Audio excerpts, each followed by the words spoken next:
Charlene Mathews o bolawa matšatši a mabedi fela a fetša go boloka monna wa gagwe Kgoši Mnisi ba lapa ba se tšhogile.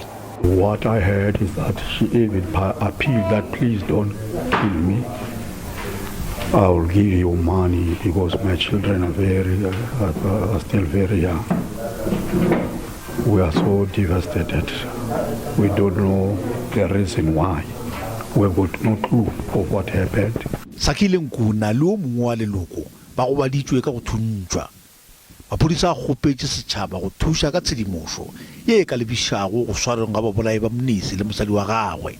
We don't know the motive behind that for now, and we don't know the suspects.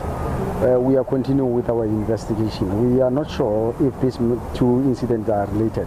However, we cannot rule out the possibility that they might be related. But look, we have not closed the basket in terms of our investigation. We'll continue to investigate. Then the results at the end of the day will tell us whether they are related or they are not related. Kgoši Mnisi o ba swanetše go tšwelela ka kgorotsheko yona kgwedi ye ka melato e amanago le go tsoma diphoofolo tša naga ntle le molao.